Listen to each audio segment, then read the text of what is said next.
안녕하세요. 반갑습니다. 여전히 오미크론 어제 같은 경우는 강주에가 200명이 넘게 나와가지고 염려가 좀 됐습니다. 다음 주부터 어떤 결과가 나와서 우리 형제님들 또 자매님들이 함께 적극적으로 앱에 참석하는지를 볼 수 있었으면 좋겠습니다. 저는 뭐 외부에서 형제님들 오신다 해서 이런 준비를 하는 게 아니에요. 앞으로 지금까지 계속 제가 말씀해 왔는데 참여를 안 하신 것 같아서 오늘 이번 기회에 동료의 말씀을 드리는 것입니다. 오늘 말씀의 주제도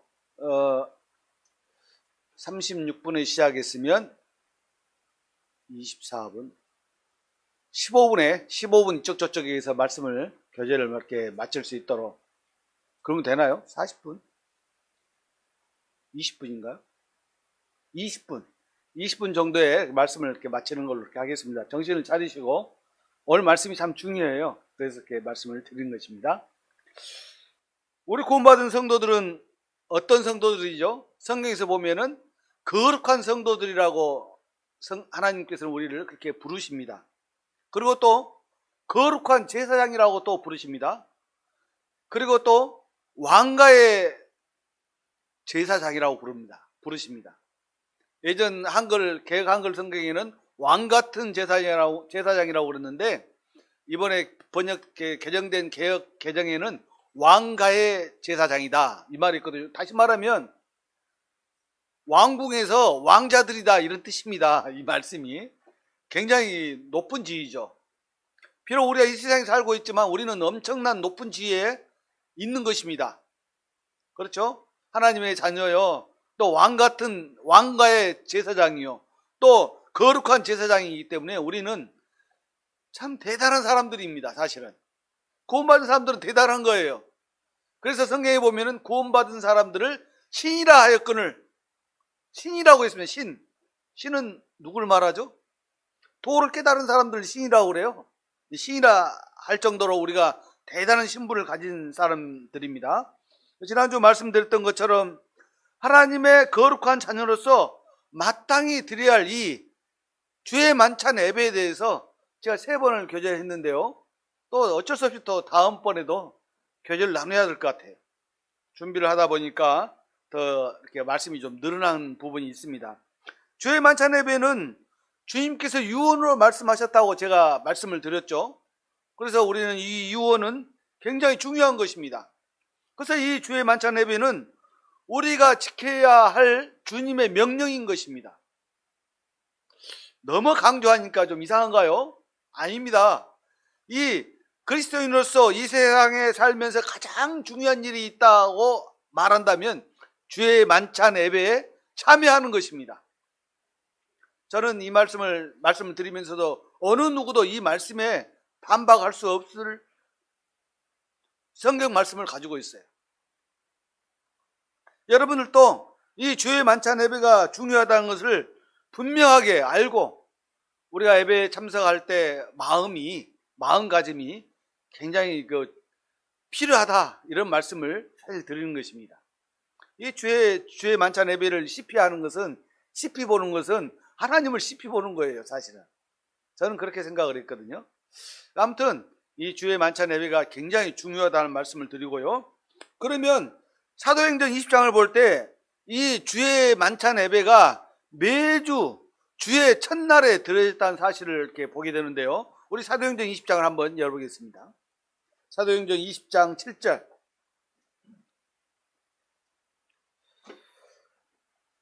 사도행전 20장 7절 보시면 이런 말씀이 있습니다. 그 주간의 첫날에 우리가 떡을 떼려 하여 모였더니 바울이 이튿날 떠나고자 하여 그들에게 강론할세 말을 밤중까지 계속하며, 이 말씀을 보면은 주의 만찬 예배가 사실상 아침에 드려진 것이 아니에요. 석양쯤에 드려진 거예요. 어떻게 보면 그럼 왜 그러면 지금은 아침에 드리죠? 하는 말씀을 할 수가 있잖아요. 그런데 그 이후로 계속적으로 이렇게 바뀌었습니다. 그래서 주의 첫날 아침에 드리는 것이 이제 이렇게 굳어진 것 같아요. 제가 봤을 때는 때부터인지는 저는 잘 알지 못합니다. 그렇지만은 중요한 것은 주간의 첫날에 이게 중요한 것입니다. 다시 말하면 주의 첫날이다 그 말이에요. 무슨 말이죠? 예전 성경에는 안식구 첫날이라고 그랬거든요. 이 말은 토요일 다음 날 말하는 것입니다. 다시 말하면 우리가 말하는 썬데이, 일요일을 말하는 것이죠. 이게 분명히 이렇게 증거가 되어 있는 것입니다. 그래서 우리 거듭난 성도들은 마땅히 십자가에서 나를 대신해서 돌아가시는 우리 주님을 기억하고 또 그것만 기억하면 안 되는 거죠. 3일 만에 부활하신 우리 주님을 기억하는 것입니다. 그렇기 때문에 우리가 주간의 첫날에 주의 만찬 예배 앞에 나와야 되는 것이 당연한 것입니다. 당연하다고 제가 말씀을 드렸습니다. 그래서 이 히브리서 기자는 이렇게 기록을 했습니다. 우리 히브리서 3장 말씀을 보겠습니다. 히브리서 3장 1절입니다. 우리 같이 읽겠습니다. 찾으셨죠? 시작. 그러므로 함께 하늘의 부르심을 받은 거룩한 형제들아, 우리가 믿는 도리의 사도시며 대제사장이신 예수를 깊이 생각하라. 히브리서 기자는 왜 우리들이 신앙생활에 있어서 믿는 도리의 사도이시며 대제사장이신 예수님을 깊이 생각하라 이렇게 말씀을 하셨을까요? 그 이유는 간단합니다. 사실은 우리를 영원한 멸망에서 영원한 생명으로 옮겨주신 우리 주님, 그분을 우리는 기억하는 것입니다. 그리고 태초부터 우리를 구원하시기로 계획하신 아버지 하나님, 그분께 영광을 올려드리는 것입니다. 그러기 위해서 우리가 죄 많잖아 예배 앞에 나와서 하나님께 영광을 돌려드리는 것입니다. 우리 주님은 우리의 구원자이십니다. 또 아버지 하나님은 우리의 주권자가 되시는 것입니다. 그래서 우리가 주 예수님을 깊이 생각하고 또 묵상하는 것이 마땅하다 이렇게 말씀을 하고 있는 것입니다. 그래서 여기서 보면은 우리 주님께서 대제사장이시고 또 우리는 제사장이라고 이렇게 성경은 말하고 있습니다. 사도 베드로는 우리 성도들에게 제사장으로서 놀라운 사명을 이렇게 말하고 있는데요. 우리 한번 보고 가겠습니다. 베드로전서 2장 5절입니다. 히브리서 다음에 나오죠. 베드로전서 2장 5절 말씀을 보겠습니다. 제가 읽겠습니다. 너희도 산돌같이 신령한 집으로 세워지고 예수 그리스도로 말미암아 하나님이 기쁘게 받으실 신령한 제사를 드릴 거룩한 제사장이 될지니라. 여기서도 거룩한 제사장이 될지니라 이렇게 말씀을 합니다. 여기서 또 우리 한 가지 살펴볼 말씀은 신령한 집이라고 그랬죠. 신령한 집. 이 신령한 집은 대제사장이신 우리 주님께서 직접 피로 사신 주님의 몸이신 교회를 말하는 것입니다. 교회를 신령한 집이라고 여기서는 표현하고 있죠. 그래서 그 교회의 구성원인 곧 구원받은 성도들이 교회 안에서 하나님께서 기쁘게 받으실 예배를 드려야 한다는 거예요. 기쁘게 받으실 예배를 드려야 된다. 이것은 신령한 제사다. 이렇게 말씀하시는 거예요. 그리고 그 신령한 제사를 드릴 수 있는 자격이 있는 자들은 거룩한 제사장이고 거듭난 성도들이라는 말씀을 하시고 계시는 것입니다. 자, 이 신령한 제사를 우리는 생각을 해야 돼요. 뭐가 신령한 제사일까? 실제로 여러분 어떤 생각이 드십니까? 신령한 제사가 그냥 교회에 나와서 말씀만 듣고 가는 것이 신령한 제사일까요? 저는 그렇게 생각하지 않습니다. 신령한 제사란 말은 우리가 그 유교적으로도 제사는 우리 조상님들 거 올려드리는 거라고 얘기하잖아요. 사실 그거하고 똑같아요. 사실 이 제사는, 신령한 제사는 우리가 거듭난 성도들이 하나님 앞에 영광을 올려드리는 이것을 신령한 제사라고 성경은 말하고 있습니다. 그래서 지난주에도 말씀드린 것처럼 요한복음 4장에서 하나님께서는 영과 진리로 예배 드릴 자를 찾으신다 이렇게 말씀하셨잖아요. 영과 진리로 예배를 드릴 자를. 어떤 자들이죠? 거듭난 성도들. 그래서 제사장의 임무는 구약시대 이스라엘 백성들이 성전에 모여서 하나님께 짐승을 잡고 그 피를 뿌리고, 또 대제사장, 그 구약시대 때 대제사장은 지성소까지 가서 이스라엘 대표해서 제사를 드렸잖아요. 근데 지금은 신약시대에는 우리 주님께서 대제사장이시고 우리는 제사장인 것입니다. 그래서 이 제사장들이, 물론 이제 제사장들도 순번에 따라서 지성소에 들어가는 일이 있었죠. 그렇지만 대표는 대제사장이었어요. 그래서 이 하나님께서는 우리 주님이시고 구원자이신 예수 그리스도 안에 있는 거듭난 성도들이 주의 만찬 예배를 통해서 드려지는 이 예배를 하나님께서는 기뻐 받으시고 또 영광을 받으시고, 우리가 감사를 드릴 때 하나님 앞에 영광을 돌리는 감사를 많이 하잖아요. 또 감사의 기도. 그렇게 할 때 하나님께서 매우 기뻐하신다 이렇게 말씀하시는 것입니다. 예배가 너무나 중요한 거예요. 예배를 드리지 않고서 다른 일을 통해서 하나님께 영광을 돌린다는 것은, 다시 말하면 이런 거예요. 우리 아버지가 있다면 아버지를 무시해버리고 그냥 사는 거와 똑같아요. 그래서 베드로전서 2장 9절에는 거듭난 성도들을 왕가의 제사장이라고 이렇게 기록을 했습니다. 그 후에 한번 읽어보세요. 2장 9절에. 그래서 주님께서는 하나님 나라의 왕이시고 우리는 그분의 왕자들이다 이렇게 말씀을 또 하시고 계시는 것입니다. 그런데 우리가 구원을 받으면 어떤 분들이 그런 이야기를 하신 적이 있어요. 구원받으면 바로 그냥 하나님의 자녀니까 바로 그냥 하나님 나라로 부르시지, 그러면 이 지긋지긋한 세상, 이 힘든 세상, 고통의 세상을 안 겪을 터인데 왜 부르시지 않고 이 땅에 남겨두셨을까?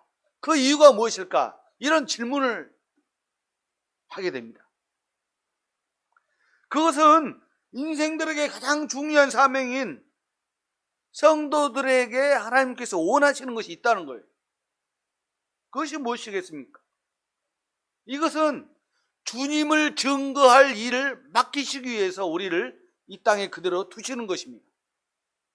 사실 구원 받으면 바로 그냥 하늘나라에 올라가면 얼마나 좋아요. 저는 좋습니다. 개인적으로 생각할 때 좋아요. 확실한 증거가 되잖아요. 그런데 이 땅에 살면은 힘들어요, 사실은. 그래서 저는 매일 주님 어서 오십시오, 마라나타라고 제 마음에 항상 외칩니다. 그리고 또 저는 이제 성경을 보면서 주님이 오심이 심히 가깝다는 것을 보면서 성경을 연구하고 있어요. 제가 근데 지나치게 연구한다는 그런 뜻은 아니지만 성경을 통해서 주님이 오심이 언제인가를 마음에 생각하고 있다 이런 뜻입니다. 창세전부터 계획하신 거듭난 성도들을 통해서 주님의 몸인 교회를 세우시고자 우리를 이 땅에 남겨두신 것입니다. 제가 언젠가 말씀 가운데 그랬죠. 하나님의 목적은 이 세상을 우주를 만드시고 사람을 창조하신 목적은 무엇이 목적이라고 그랬죠? 최종적으로 교회를 세우시는 거예요. 이 교회는 이런 건물이 아니잖아요. 성도들이 교회거든요. 성도들의 모임이. 이 성도들을 이렇게 세우시기 위해서 우리를 이 땅에 남겨두신 이유인 것입니다. 좀 이따 그런 말씀은 또 나옵니다. 그래서 거듭난 자들의 무리인 교회는 뭘 해야 돼요? 복음을 증거해야 하는 것입니다. 그리고 또 교회가 행할 일을 또 말씀하셨는데, 하나는 주의 만찬 예배를 통해서 주님을 증거하는 일이에요. 고린도전서 11장에 보면은 그런 말씀이 있잖아요. 내가 올 때까지, 주님께서 다시 오실 때까지 전하는 것이니라. 전한다는 말은 그 복음을 전한다는 말씀이에요. 전하는 것이니라. 또 성경에는 이 복음에 대한 말씀이 표현이 세 가지가 있더라고요. 찾아보니까 첫 번째는 무슨 복음이냐면 그리스도의 복음이라는 말이 나와요. 또 두 번째는 하나님의 복음이라는 말씀이 나와요. 또 세 번째는 천국 복음이 나옵니다. 이 말씀을 이렇게 이제 묵상해 보니까 그리스도의 복음은 주의 만찬을 통해서 전해지는 그리스도의 복음이다. 우리는 누구를 기념하죠? 기억하죠? 주님의 피와 또 몸을 상징하는 떡과 잔을 두고 예배를 드리잖아요. 이게 굉장히 중요한 의미인 것입니다. 그래서 우리는 그리스도의 복음을 증거하는 것입니다. 이것 때문에 네가 살았어라는 그런 표현이잖아요. 어떻게 보면 그 증거를 우리가 하는 것입니다. 그리고 하나님의 복음은 창세 전부터 준비된 좋은 소식. 복음이란 말은 영어로 굿뉴스예요. 이 좋은 소식을 전하는 것이 하나님의 복음인 것입니다. 그리고 이 천국 복음은 결국 우리가 어디에 갑니까? 천국에 가잖아요. 천국 복음이에요. 말 그대로 결론적인 일. 그래서 그리스도의 복음과 우리 주님께서는 그리스도의 복음을 통해서 영원한 멸망으로 가는 우리를 영원한 멸망에서 지옥에서 생명으로 옮겨주셨고 천국으로 옮겨주셨고, 그리고 하나님 아버지께서는 복음으로써 온 인류를 향한 하나님의 사랑을 나타내신 것입니다. 그리고 하나님의 완벽한 계획을 천국 복음을 통해서 완성하실 것입니다. 그리고 또 하나는요, 복음을 듣고 믿어서 순종하는 모든 사람들에게 교회는 뭘 하라고 그랬죠? 침례를 행하라, 이렇게 말씀하셨어요. 침례. 교회에 주신 그 두 가지 예식 가운데는 주의 만찬 예배와 침례 예식이 있다고 제가 자주 말씀드리기 때문에 아실 거예요. 그래서 교회는 하나님 말씀에 순종하는 순종의 표를 교회는 행합니다. 이게 곧 침례예요. 물에 잠기는 그 침례. 일반 기성교회에서 뭐 이렇게 물을 뿌리는 것은 아무런 효과도 그 의미도 없는 것입니다. 반드시 침례는 물에 잠겨야 되는 거예요. 어떻게 보면 주의 만찬 예배를 행하는 일이나 침례를 행하는 일이 다 한 가지 의미를 가지고 있어요. 이제 어떤 의미냐면 이것은요, 주님의 죽으심을 본받는 일이에요. 사실은. 왜요? 주님의 죽으심 때문에 나도 그 안에 죽었기 때문에. 만약에 우리가 주님 안에 죽지 아니하면 우리는 구원받지 못한 거예요. 우리는 그리스도 안에 죽어 있는 자들이기 때문에 우리가 하나님의 자녀라 인정을 받고 하나님의 거룩한 성도라고 부르심을 받는 것입니다. 갈라디아서 2장 20절에 내가 그리스도와 함께 십자가에 못 박혔나니 그런즉 이제는 내가 산 것이 아니오 내 안에 그리스도께서 사신 것이라. 이 말씀을 생각해보면 우리는 바로 알 수 있잖아요. 침례도 곧 장사, 주님의 죽음을 의미하잖아요. 그리고 또 이 주의 만찬 예배도 주님의 죽으심을 우리가 생각하기 때문에 똑같은 의미가 있는 거예요. 주님께서 사도행전에서 보면 승천하시기 전에 제자들에게 마지막으로 하신 말씀이 명령이 있는데 그게 곧 복음을 증거하는 일이었습니다. 우리 한번 보겠습니다. 사도행전 1장 8절입니다.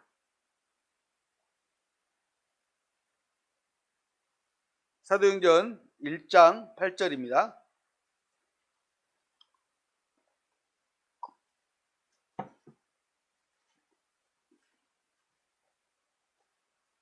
우리 한 목소리로 1장 8절 읽겠습니다. 시작. 오직 성령이 너희에게 임하시면 너희가 권능을 받고 예루살렘과 온 유대와 사마리아와 땅끝까지 이르러 내 증인이 되리라 하시니라. 내 증인. 누구의 증인이에요? 주님의 증인이 되리라. 이렇게 말씀하시는 거예요. 그래서 우리는 주님을 증거하는 것입니다. 참으로 엄중한 주님의 명령이죠. 이 명령을 우리가 소홀히 한다는 것은 참 부끄러운 거예요. 그래서 그리스도의 삶에는 주님을 증거하는 일보다 더 중요한 일이 사실 없습니다.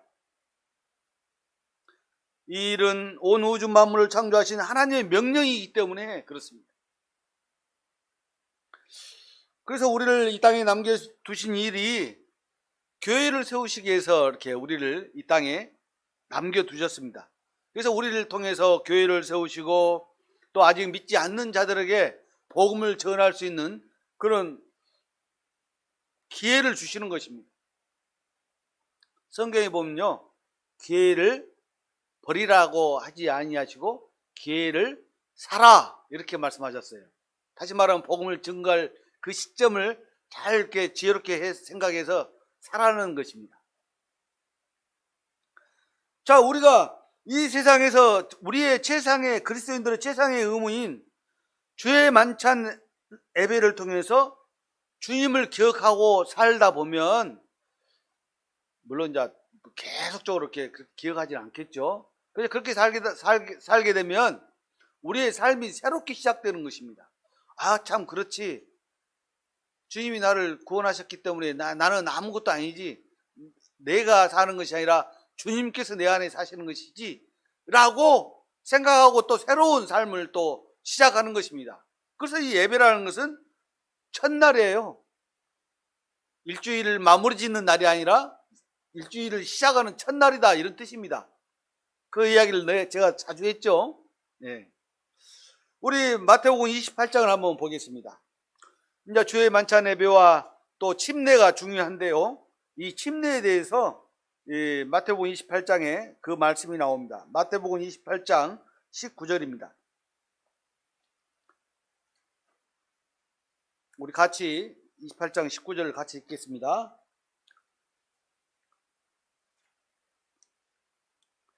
시작. 그러므로 너희는 가서 모든 민족을 제자로 삼아 아버지와 아들과 성령의 이름으로 세례를 베풀고, 여기서 세례는 침례입니다. 침례를 베풀고, 이 침례도요 주님께서 직접 우리에게 명령하신 거예요. 어떤 유전이 있어서 침례를 행한 게 아닙니다. 이 주님께서도 이 침례를 행하라고 분명히 말씀하셨습니다.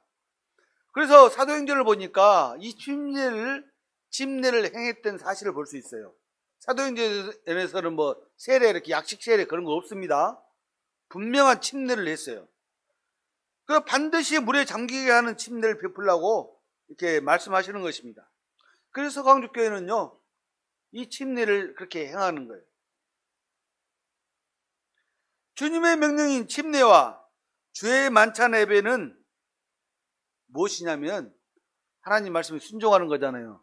그 말은 하나님을 경배하는 자세인 것입니다. 아버지가 어떤 말씀하셨는데 쳐다만 보고 아버지 말씀에 안 따른다면 아버지를 존경하지 않는 거잖아요. 그렇죠? 그런 것처럼 하나님이 말씀하시면 그 말씀에 순종하는 것이 하나님을 경배하는 자세인 것입니다. 우리가 지난번에 이렇게 살펴봤던 창세기 말씀을 보면 그걸 알 수 있어요. 우리 창세기 22장 한번 보겠습니다. 창세기 22장. 아브라함에 대한 얘기가 나오죠. 제가 첫 번째 시간에 말씀드렸던가요? 이 아브라함이 경배를 드렸다는 그것이 성경에 맨 첫 번째로 나온다고 이렇게 말씀을 드렸던 것 같아요. 자, 창세기 22장 3절을 우리 한번 같이 읽겠습니다. 시작. 아브라함이 아침에 일찍 일어나 나귀의 안장을 지우고 두 종과 그의 아들 이삭을 데리고 번제에 쓸 나무를 쪼개어 가지고 떠나 하나님이 자기에게 일러주신 곳으로 가더니, 지난번 말씀하신 것처럼 하나님께서 이 아브라함에게 네 독생자 아들 이삭을 내게 번제로 바치라 이렇게 말씀했잖아요. 네? 거기까지 우리가 얘기했죠. 근데 이 말씀에 이 아브라함이 사실상은 주저하지 않았다는 사실을 우리는 성경을 통해서 알 수 있어요. 왜냐하면 아침에 일찍 일어나, 다시 말하면 그 전날 말씀하셨다는 거예요. 무슨 얘기인지 아시겠죠? 그래서 아브라함의 반응은 무조건적이었어요. 하나님이 말씀하셨으니까 무조건적으로 반응했습니다. 또 즉각적으로 반응했습니다. 어떻게 보면 밤에 떠날 수는 없잖아요. 아침 일찍 떠난 거예요. 그 다음에 이것이 완전했습니다. 왜요? 하나님 말씀을 하나도 놓치지 않고 그대로 했습니다. 예를 들어서 번제에 쓸 나무를 챙겨라 했는데, 나 거기 가서 할 거예요, 이렇게 얘기했다면 좀 문제는 좀 달라지죠. 자, 이삭을 번제로 드리라. 나 이삭 못 드려요. 내 종이나 종도 드리는 것도 안 될 거야. 아마 어린 양 한 마리 가지고 와서 번제로 드리겠습니다. 아마 이렇게 했을 수도 있겠죠. 그리고 이때는 아주 오래된 때라, 3500년 전이라, 이 불을, 우리 성냥이 없었던 때죠. 나이타도 없죠. 그러니까 어떻게 했어요? 불씨를 모아가지고 이제 이동을 해야 되는 거예요. 이 하나님 말씀을 벗어나서 이 아브라함이 행동했다면 우리는 아브라함을 믿음의 조상이라고 말할 수 없습니다. 그런데 아브라함은 무조건적이고 또 즉각적이고 완전하게 하나님 말씀에 순종했다는 사실을 우리는 알 수 있습니다. 이것이 아브라함의 믿음입니다. 그래서 이 아브라함을 우리의 믿음의 조상이라고 이렇게 말할 수 있는 것입니다. 이것이 지금 우리 서강주교회 성도님들의 믿음인 것입니다. 그래서 우리가 순종해야 할 것은 완전하지 못하지만, 그렇죠, 우리 삶이 완전하지 못해요. 그렇지만 우리가 하나님 말씀에 순종하고자 하는 그런 마음을 가지고 나아가는 것이 필요한 거예요. 나 그냥 처음부터 못할 것 같으면 나 처음부터 안 해요, 이런 자세가 아니라, 참 그렇게 하기가 힘들 것 같습니다, 그렇지만 내가 최선을 다해서 하나님 앞에 순종하겠습니다 하는 그런 믿음의 자세로 나아가는 것이 사실 필요한 것입니다. 그리고 여기서 한번 생각해 봐야 돼요. 예배를 드릴 장소를 분명하게 지시하셨죠. 그 산 이름은 안 나와요. 그 산에 대해서는 추측이 있습니다만은, 아무튼 하나님께서는 분명하게 아브라함에게 일러주신 산이 있습니다. 저쪽 무슨 산을, 근데 그냥 산이라고만 말씀하셨어요. 근데 이 산에 대해서 우리가 요한복음을 보면 알 수가 있습니다. 요한복음 4장 20절 한번 보겠습니다.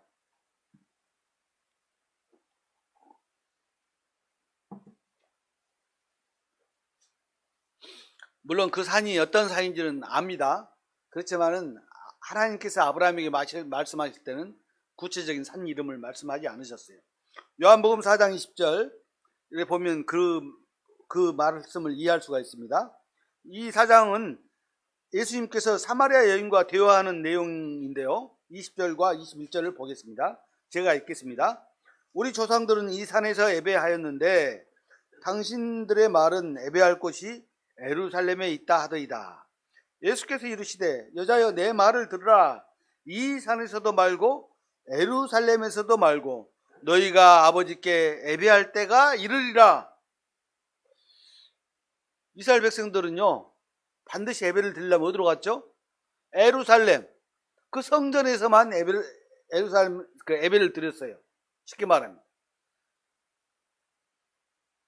AD 70년에 로마의 타이투스 장군이 이 성전을 완전히 없애버리기, 돌 위에 돌 하나 남지 않고 파괴시켜버리기 전에는 분명하게 유대인들은 거기 가서 예배를 드려야만 했습니다.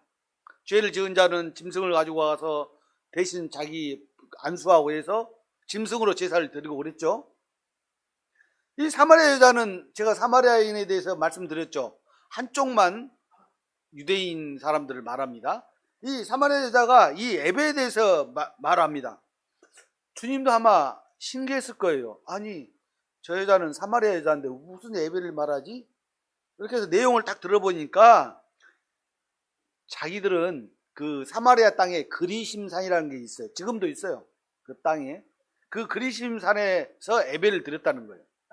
그때 말하면 남유다와 북이스라엘로 나눠지면서 남유다는 예루살렘이 포함되어 있죠. 그렇지만 북이스라엘은 예루살렘이 포함되어 있지 않아요.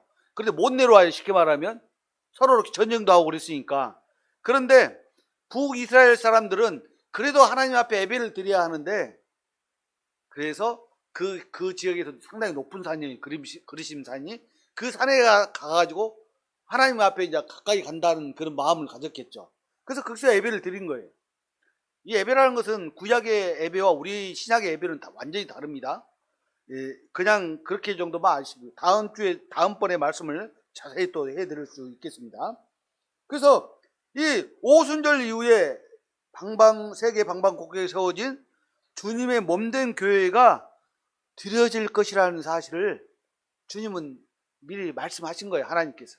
산이라는 말씀은 아브라함에게는 그냥 산이라고 말씀하셨고, 이 사마리아 여자에게는 뭐라고 그랬냐면 이 산에서도 말고 예루살렘에서도 말고 그랬거든요.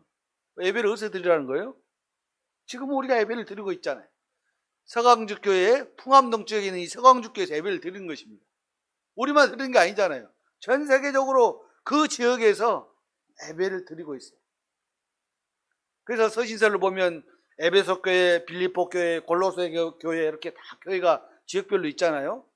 그래서 또 교회 이름도 지역의 이름을 따서 이렇게 하는 것이 맞습니다. 어떻게 보면 어떤 지역을 따서 이름을 하는 거예요. 예를 들어 성경에서 뭐 성결교회다. 성결이라는 지역은 없잖아요, 사실은. 다시 말하면 풍암동 지역이니까 우리가 풍암동 교회라고 해야 맞아요. 그래서 우리는 이제 옆에가 서강주 교회가 서강주 여기 있으니까 그냥 풍암동 교회보다도 서강주 교회가 낫겠다 해서 서강주 교회라고 이름을 지은 것 뿐이에요. 사람들이 볼 때 서강주 교회면 그 서강주 교회 옆 근처에 있어요? 이렇게 물어보면 그렇습니다라고 대답할 수가 있잖아요. 직선거리로 서강주 교회는 한 800m 정도 되는 것 같아요. 서강주 여기. 네. 아브라함이 독생자 아들인 이삭을 번제물로 드리라 했어요. 이때 믿음으로 순종한 것입니다. 대단해요. 사실은 이 하나님께서 이 아브라함에게 약속을 하셨죠. 아브라함의 다시 말하면 이삭을 통해서 자손을 많이 번성시켜 주리라고 말씀하셨어요. 하셨는데도 사실 사람인 이 아브라함의 마음이 오죽했겠어요, 사실은. 그렇지만 믿음으로 하나님의 말씀에 순종한 것이 이 아브라함의 자세였습니다. 그래서 우리가 하나님께 드리는 이 예배는 아브라함이 가장 귀중한 아들인 이삭을 드렸던 것처럼 우리도 가장 귀중한 것을 드려야 돼요.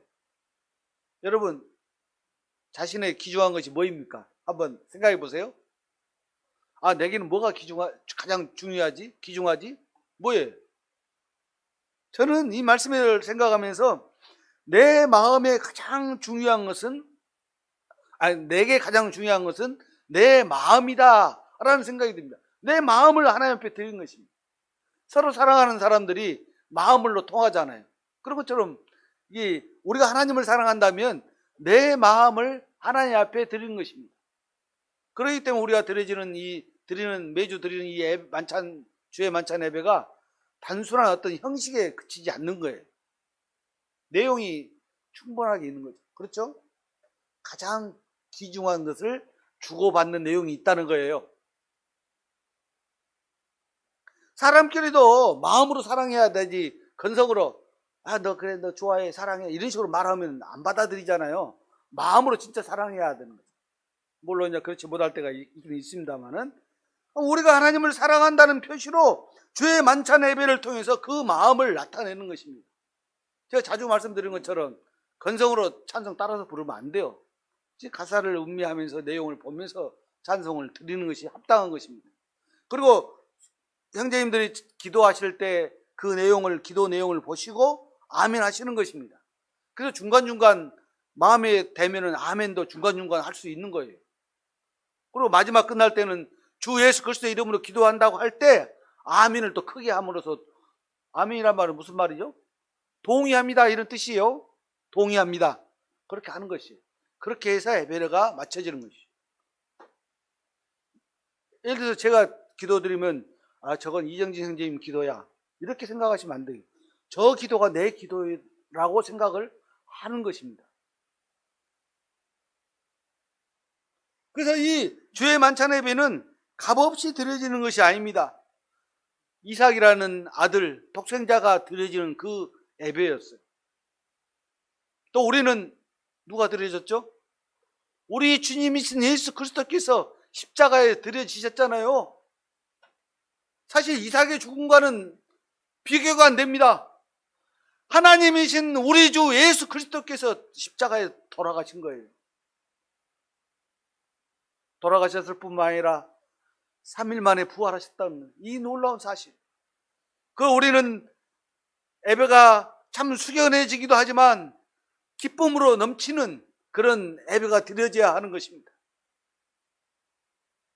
부활의 찬송을 부를 때 그냥 힘이 있게 부활을 외치는 것입니다.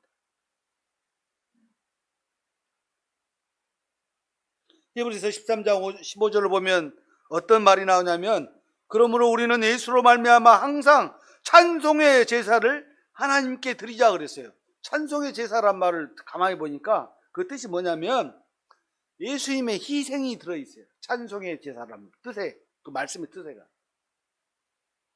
예수님이 희생되셨기 때문에 우리가 살아난 것입니다. 그래서 우리가 예배 때 부르는 찬송에는 주님의 죽으심에 대한 기록이, 그런 가사들이 많아요. 그러다 보니까 주님의 죽으심에 대한 가사가 많다 보니까 우리 예배가 가끔은 좀 죽음을 많이 하면 좀 우울해지잖아요. 그럴 수가 있어요. 그런데 그것이 이상한 것은 아니에요. 그런 주님의 죽으심에 대한 예배를 찬송을 택했다가 우리가 예배가 끝날 때쯤 되면은 살아나신 우리 주님, 부활하신 주님에 대한 찬송을 부름으로써 우리의 마음이 다시 하나님 앞에 회복되는 마음으로 또 나아가는 것입니다.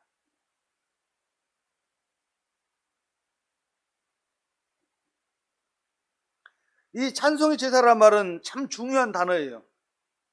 그리고 여기서 보면은 이는 그 이름을 증언하는 입술의 열매니라. 그 이름이 누구 이름이에요? 예수 그리스도 이름이에요. 그 입술을 증언하는 입술의 열매다, 이렇게 말하고 있습니다. 그래서 우리는 주님 감사합니다. 주님 감사합니다. 아브라함이 그 모리아산이라고 그래요. 모리아산에서 행한 이 행동을 보면 참 놀랐습니다. 만약에요, 아브라함이 아브라함의 순종이 하나님 말씀에 순종하고자 하는 그런 근거가 없었다면 아브라함은 어떤 사람이에요? 자식을 죽인 살인자예요. 거기에 불과한 거예요, 말하자면. 그렇잖아요. 그렇지만은 우리가 예배를 드리기 위해서 하나님 앞에 나올 때 하나님 말씀에 인도하는 대로 행하지 않는다면 우리는 하나님을 진짜 경배하는 것이 아니에요. 형식만을 가지고 나아가는 거예요. 예배는요, 형식이 아닙니다. 그냥 형식적으로 나와서 그냥 일주일 동안 살다 보니까 힘들고 그러니까 교회 나가서 그냥 하나님 앞에 빌어나 보자. 내 속이나 한번 터놓고 말해나 보자. 이런 식으로 나오는 것이 예배가 아니에요. 예배는 주의 첫날이에요, 첫날. 새로운 일주일을 시작하는 첫날이다, 이 말씀입니다.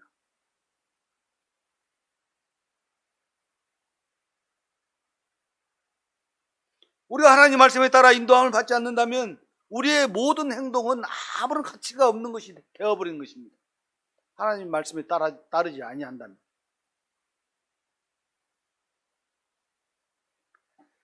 그래서 우리가 모든 것을 제쳐두고 최우선으로 이 예배를 드리는 것이 우리의 분명한 마음의 자세가 되어야 하는 것입니다.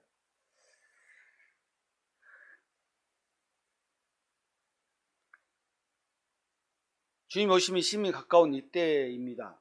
제가 이제 한 5분 남았는데요. 왜 이제 이 말씀을 드리냐면, 우리 지난주 말씀 가운데 요한계시록에서 천상에서 드려지는 예배를 봤잖아요. 지금 이스라엘 백성들은 예배를 못 드려요. 왜 못 드리죠? 성전이 없어졌어요. AD 70년에 성전이 파괴됐어요. 그래서 지금 이스라엘 유대인들은요, 지금 성전을 세울 날을 기다리고 있어요. 성전에서 사용되는 모든 기물들, 향단, 금초대, 떡상 그런 모든 것들을 다 준비해 놓고 성전을 지으려고 지금 유대인들은 준비하고 있습니다. 다시 말하면 그 성전이 지어질 때 여러분 주님이 오시는 것입니다.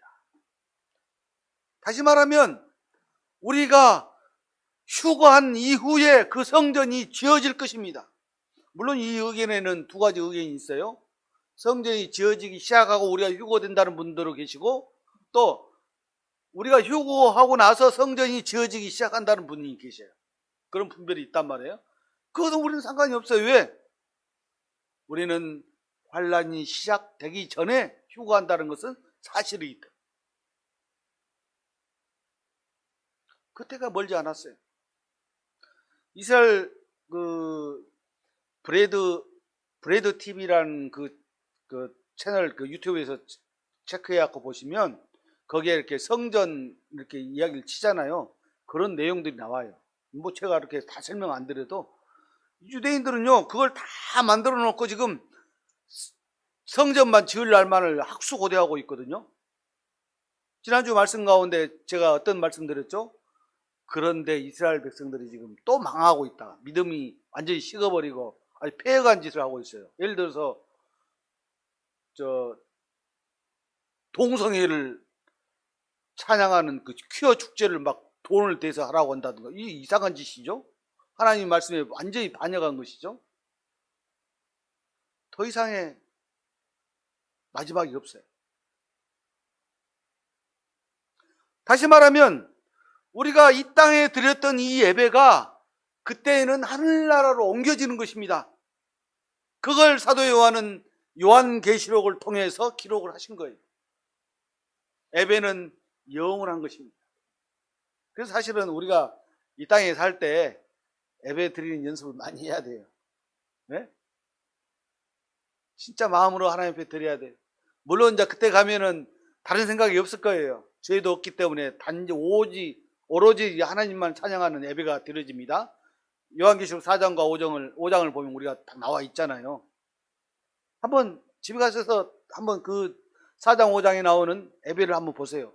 4장에는 하나님을 찬양하는 예배가 올려지고 5장에는 우리 주님 예수 그리스도를 어린 양 대신 예수 그리스도를 찬양하는 영광을 돌리는 그런 예배가 드려지는 사실을 우리는 알 수가 있습니다.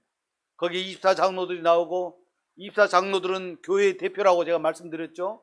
물론 12명의 12사도를 교회고 12명은 구약의 대표들이다 이렇게 말씀드렸지만 사실상 정확하지는 않아요.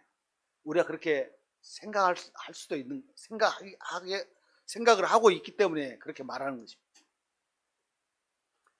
아무튼 우리가 잠시 후면 오실 이가 오신다고 그렇게 주님 말씀하십니다. 그때가 사실 초대교회 때부터 기다렸는데 벌써 2000년이 지났잖아요. 아예 안 오실란가 봐 이런 마음 갖지 마세요. 지금 때가 주님 말씀에 때가 악하니라 이렇게 말씀하셨거든요. 그래서 우리 서강주교회 성도님들은 깨어야 합니다. 마지막 7교회 가운데 라오디게아 교회가 나오는데 이 라오디게아 교회는요 믿음이 차지도 않고 덥지도 않았어요. 그걸 뭐라고 말씀하시는지 아세요? 우리 한번 보겠습니다. 요한계시록 이 말씀만 보고 이렇게 마치겠습니다. 요한계시록 3장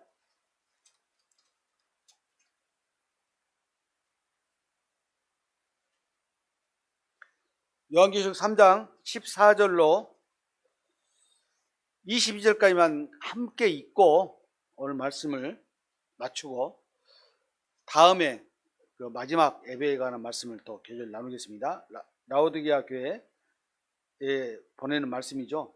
이 라오디게아 교회는요 마지막 시대의 교회에 말씀하시는 거예요.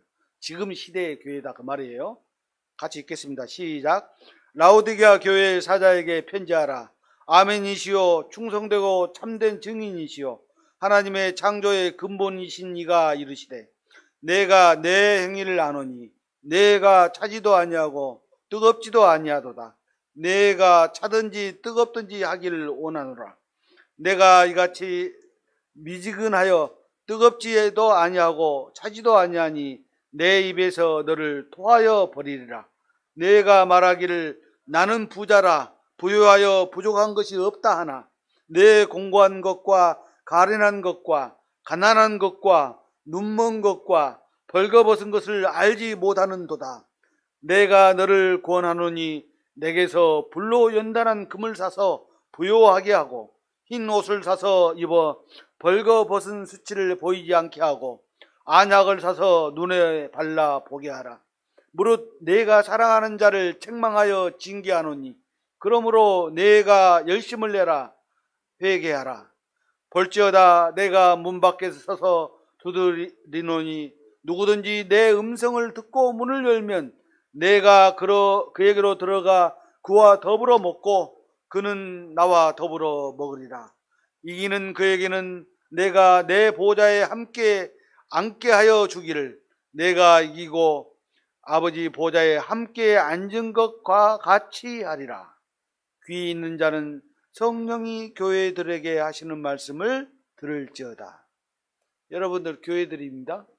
주님이 말씀하셨어요. 이 마지막 시대에 얘기하는 것입니다. 이 말씀에 아멘 하시고 이 말씀대로 뭐라고 그랬어요? 나는 부자다. 나는 부족한 것이 없다. 이렇게 말하지만 실제로 마지막 시대를 사는 성도들에게 주님께서 이렇게 판단하고 계신다는 사실입니다. 그래서 뭐라고 그랬어요? 내게서 불로 연단한 금을 사라. 흰옷을 사서 입어 벌거벗은 수치를 가려라. 안약을 사서 눈에 넣어서 확실하게 봐라. 이렇게 말씀하고 있습니다. 기도하겠습니다.